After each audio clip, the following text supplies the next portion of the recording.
दोस्तों, बहुत समय पहले किसी गांव के एक छोर पर टूटी हुई झोपड़ी में एक 22 साल का लड़का राहुल रहता था। शरीर दुबला-पतला, आंखों में गहरी उदासी और चेहरे पर वो थकावट जो उम्र से नहीं, हालातों से आती है।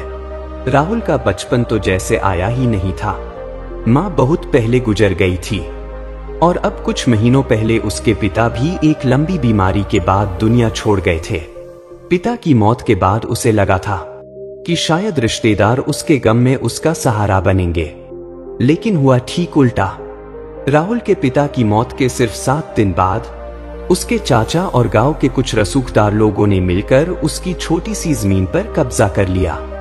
जब राहुल ने विरोध किया तो उसे धमकाया गया, बिना मां बाप का है, कौन तेरे लिए बोलेगा। गांव में लोग जानते थे कि राहुल के साथ नाइंसाफी हो रही है, मगर कोई साथ नहीं आया। हर कोई अपने में मस्त था। राहुल ने काम के लिए दर दर भटकना शुरू किया, कभी खेतों में मजदूरी तो कभी किसी की गाय भैंस को चराना, लेकिन कहीं टिककर काम न मिला। लोग कहते, इसके पास तो कोई भी नहीं, अगर भाग गया तो।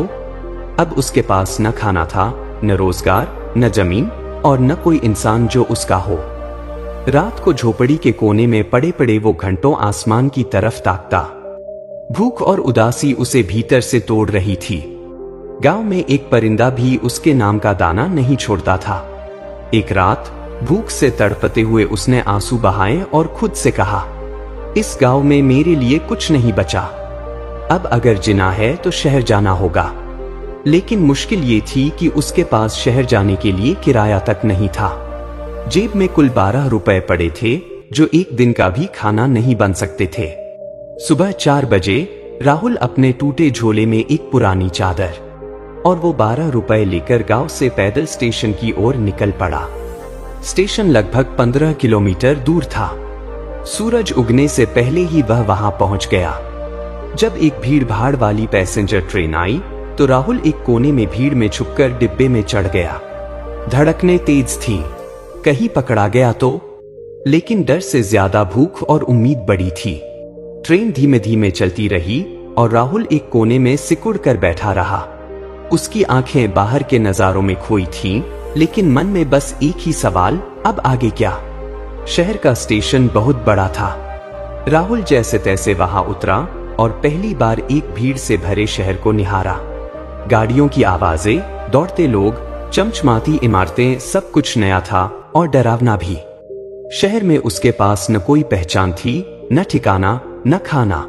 उसने स्टेशन के बाहर एक पेड़ की छांव में बैठकर सोने की कोशिश की, लेकिन भूख ने नींद को दूर भगा दिया। पहला दिन ऐसे ही पानी पीकर गुजरा।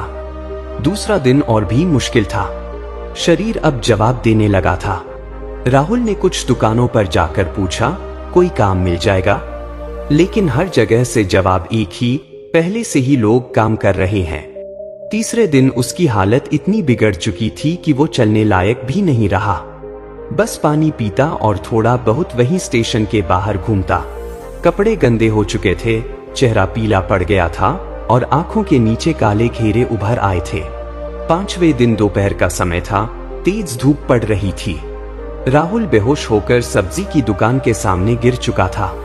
राहुल बेहोश पड़ा था, बदन पसीने से तर था, होठ सूख चुके थे और शरीर बुखार जैसा लग रहा था।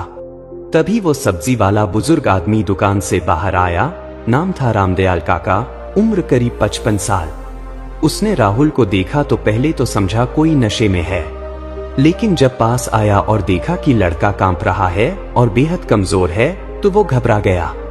अरे ओ बेटा, क्या हुआ रे?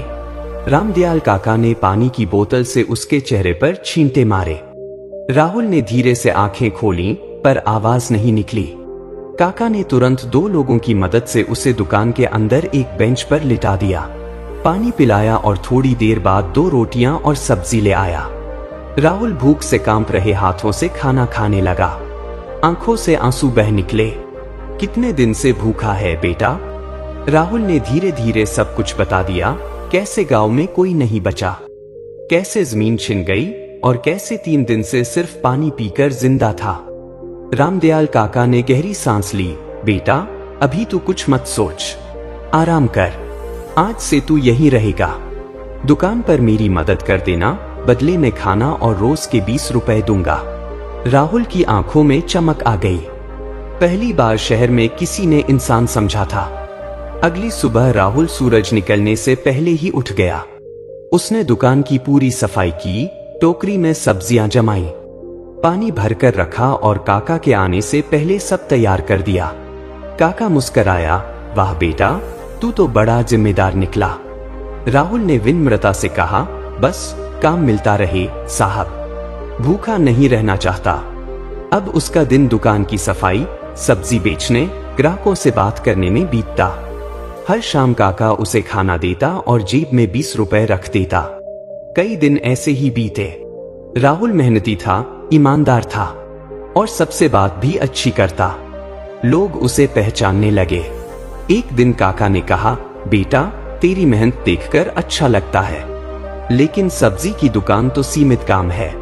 एक जगह है रेलवे स्टेशन के पास, वहां एक चाय की दुकान वाला लड़का छोड़ गया है। दिन भर की नौकरी है, लेकिन 50 रुपए मिलेंगे।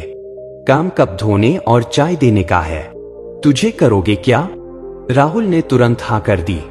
बस पेट भरता रहे और काम सच्चाई से मिले, मैं करूंगा। अगले दिन राहुल स्टेशन के पास मोहन टी स्टॉल पहुंचा। दुकान दिन रात खुली रहती थी क्योंकि स्टेशन पर चाय का बड़ा धंधा था। काम कठिन था, दिन भर चाय देना, कप धोना, टेबल साफ करना और ग्राहकों की झाड़ भी सहना। लेकिन राहुल कभी नहीं थका। वो सबको भाई साहब या सर कहकर चाय देता, मुस्कराता रहता। मोहन, जो दुकान का मालिक था, पहले थोड़े सख्त स्वभाव का था, लेकिन राहुल की आदतें देखकर वो भी बदल गया। अब वो रोज राहुल की तारीफ करता। मोहन ने अब राहुल को और जिम्मेदारियां देना शुरू किया। राहुल सुबह के सारे ऑर्डर खुद संभालने लगा। ग्राहक भी अब उसे जानने लगे थे। कुछ लोग तो रोज चाय उसी से लेना पसंद करते। इन्हीं ग्राहकों में एक आदमी था, उम्र करीब 35 साल, सादी पैंट शर्ट में, हर रोज सुबह 7 बजे स्टेशन पर आता और राहुल से ही चाय लेता। उस आदमी ने एक दिन कहा, तुम बहुत अच्छे से बात करते हो, मेहनती भी लगते हो, क्या इससे बेहतर नौकरी करोगे? राहुल ने तुरंत सिर हिलाया, जी सर, जरूर करूंगा। उस आदमी ने अपना नाम बताया, अमित मिश्रा, एक बड़े कैफे में सुपरवाइजर था। उसने अगले दिन राहुल को एक छोटे कैफे में वेटर की नौकरी दिलवा दी। खाना अच्छा, तनख्वाह 6000 रुपए महीने और हर दिन टिप भी मिलने की उम्मीद। राहुल अब साफ कपड़ों में रहता, समय से कैफे पहुंचता, मुस्कुराकर ग्राहकों का स्वागत करता और ऑर्डर लेता। जब समय मिलता वह दूसरों के काम में भी हाथ बटाता। 1 साल ऐसे ही बीत गया। राहुल अब कैफे का सबसे भरोसेमंद कर्मचारी बन चुका था। वो टिप मिलाकर महीने के 8000 रुपए तक कमा लेता था। उसके जीवन में अब ठहराव आ रहा था। भूख से लड़ता राहुल अब दूसरों को खाना परोस रहा था। कैफे के मालिक को राहुल की मेहनत, ईमानदारी और व्यवहार इतना पसंद आया कि एक दिन उसने कहा, राहुल, अब से तुम इस कैफे के सुपरवाइजर हो। स्टाफ तुम्हारे नीचे काम करेगा, सैलरी 12,000 होगी। राहुल की आंखें नम थीं। उसे खुद पर गर्व हुआ। राहुल अब रात को थोड़े पैसे बचा लेता, बचे पैसे बैंक में जमा करता। 3 साल बीते, अब राहुल 25 साल का हो चुका था और उसी कैफे का मैनेजर बन चुका था। अब राहुल अपने गांव लौटना चाहता था, सिर्फ अपने पुराने जख्मों को देखने नहीं, बल्कि वो जमीन वापस लेने जिसे रिश्तेदारों ने छीन लिया था। राहुल जानता था अब वो अकेला और लाचार नहीं है। उसके पास पैसे थे, समझ थी और हक के लिए लड़ने की ताकत थी। राहुल ने अपने मालिक से 1 महीने की छुट्टी ली और गांव जाने का पक्का इरादा कर लिया। उसने एक छोटा बैग तैयार किया जिसमें पुराने गांव की जमीन के कागज और कुछ जरूरी चीजें रखी। रेल की सीट पर बैठा राहुल खिड़की से बाहर देखता रहा। खेत, नदी, पहाड़, सब वही थे, लेकिन इस बार वो देखने वाला बदल गया था। गांव पहुंचते ही लोगों ने उसे देखा, पर पहले की तरह नजरें नहीं चुराईं। अब उसकी चाल में आत्मविश्वास था, कपड़े साफ और सलीके से पहने थे, आंखों में डर नहीं था। उसके घर की जगह अब एक खंडहर जैसा ढांचा बचा था। उसी जगह अब उसके चाचा का कब्जा था। वही चाचा जिन्होंने जमीन हड़प ली थी जब राहुल के माँ बाप की मौत हुई थी। राहुल चुपचाप गांव के पटवारी के पास पहुंचा और जमीन से जुड़े कागज दिखाए। पटवारी ने फाइलें देखकर कहा, कागज तो तेरे नाम के हैं बेटा, पर चाचा ने झूठा हल्फनामा लगाकर जमीन पर कब्जा किया है, केस डालना पड़ेगा। राहुल को पहले से ही अंदाजा था कि यह लड़ाई आसान नहीं होगी, लेकिन इस बार वह कमजोर नहीं था। राहुल ने पास के शहर में एक वकील से मिलकर जमीन के हक की लड़ाई शुरू की। सबूत मजबूत थे, कागज राहुल के नाम के थे, जमीन उसके पिता की थी और कब्जा चाचा ने जबरन किया था। गांव में कानाफूसी शुरू हो गई। अरे वो लड़का वापस आया है, अब तो बड़ा आदमी बन गया लगता है। हाँ, केस भी कर दिया है चाचा पर। चाचा को पहले विश्वास नहीं हुआ कि राहुल ये सब कर सकता है, लेकिन जब कोर्ट से नोटिस आया तो वो भड़क उठा और बोला, तू जैसे भिखारी की औकात नहीं जो मुझसे जमीन छीने। लेकिन इस बार राहुल चुप नहीं रहा। उसने सीधे आंखों में देखकर कहा, अब मैं वो राहुल नहीं हूं चाचा जो भूखा मरता था। अब मैं जानता हूं कि हक कैसे लिया जाता है। मुकदमा करीब 4 महीने चला। चाचा की चालें, झूठे गवाह सब पेश हुए, लेकिन राहुल का सच और उसके कागज भारी पड़े। अंत में अदालत ने फैसला दिया, जमीन राहुल कुमार के नाम है, कब्जा हटाकर उसे सौंपा जाए। गांव के लोग गवाह थे उस दिन जब पटवारी, पुलिस और वकील के साथ राहुल अपने खेत पर खड़ा था। वही खेत जहां उसके माँ बाप ने काम किया था और जिसे वो बचपन में देखा करता था। राहुल ने गांव में ही रहने का फैसला किया।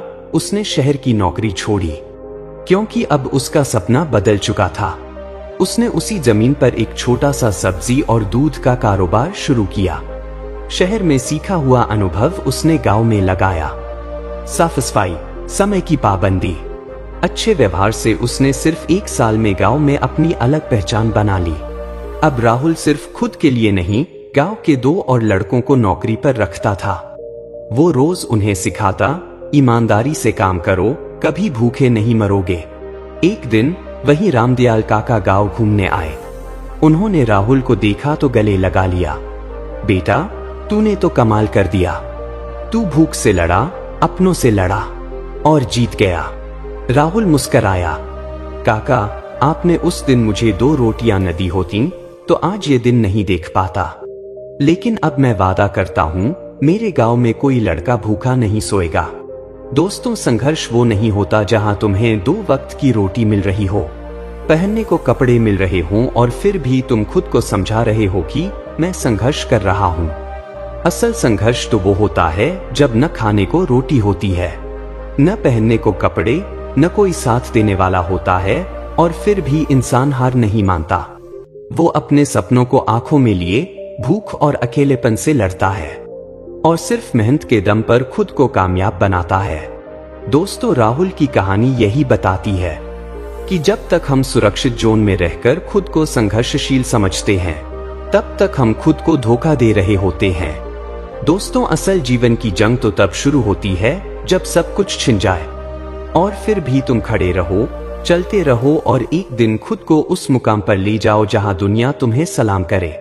दोस्तों, दुनिया तुम्हारा साथ तभी देती है जब तुम खुद अपने लिए खड़े होते हो। दोस्तों, अगर कभी आपने भी अकेलेपन, संघर्ष और भूख का सामना किया हो तो इस वीडियो को लाइक जरूर करें ताकि हमें पता चले कि आप अकेले नहीं हैं। और हाँ, हमारे YouTube चैनल सब्सक्राइब करना मत भूलिए, क्योंकि यहाँ मिलती हैं वो कहानियाँ जो जिंदगी बदल देती हैं।